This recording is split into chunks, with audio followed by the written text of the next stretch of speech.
Kelly Clarkson last week tweeted that she supports Ron Paul, and if you guys can remember, she got a lot of criticism for it, which I think in a lot of ways is unwarranted. Just calm down, it's a celebrity, let her think whatever she wants to think.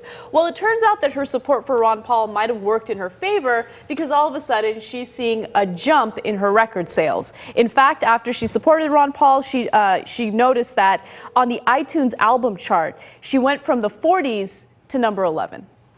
And that's for her 2011 album Stronger, which I didn't even know existed.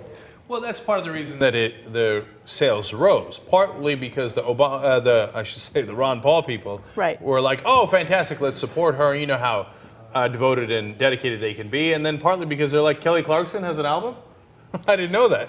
So. Definitely. Now, Kyle Anderson, who wrote about this, claims, no, you can't really say that this is because of her support of Ron Paul. You can't really say that the Ron Paul supporters are behind her record sales. It doesn't make any sense. It's because, you know, people all of a sudden are getting these iTunes gift cards, and they're like, I don't know what to buy, and they're going for Kelly Clarkson. Except, no, Kelly Clarkson's latest album didn't really have that much marketing behind it. So why would people randomly out of nowhere think to buy Kelly Clarkson's and Kelly Clarkson, out of all the artists out there? Yeah, it went from 40 to 11. Why didn't all the artists go into the top 12 or whatever it is, right? Because she's the one that was in the news. Exactly. No, that's a ridiculous claim that it had nothing to do with her comments. Of course it did.